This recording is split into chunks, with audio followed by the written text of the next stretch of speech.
To Kill a Mockingbird, Part 1, Chapter 1.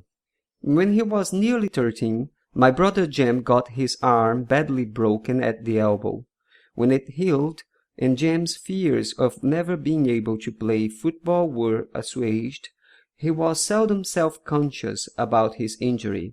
His left arm was somewhat shorter than his right. When he stood or walked, the back of his hand was at right angles to his body, his thumb parallel to his thigh. He couldn't have cared less, so long as he could pass and punt.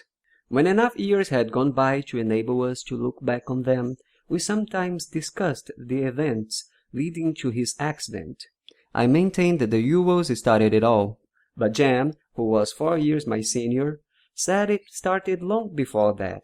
He said it began the summer Dill came to us, when Dill first gave us the idea of making Boo Radley come out.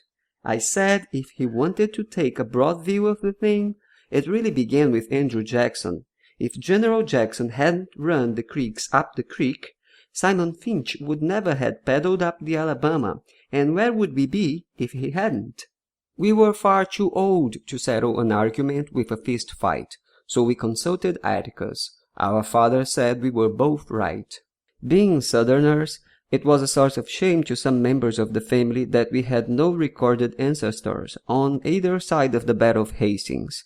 All we had was Simon Finch, a fur-trapping apothecary from Cornwall, whose piety was exceeded only by his stinginess.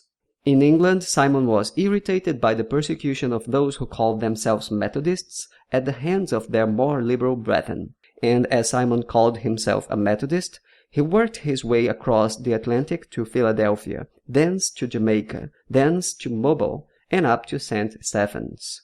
Mindful of John Wesley's strictures on the use of many words in buying and selling, Simon made a pile practicing medicine, but in this pursuit he was unhappy lest he be tempted into doing what he knew was not for the glory of God, as the putting on of gold and costly apparel.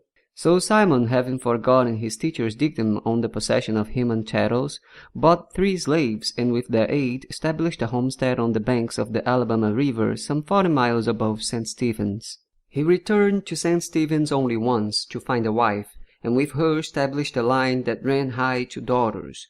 Simon lived to an impressive age and died rich.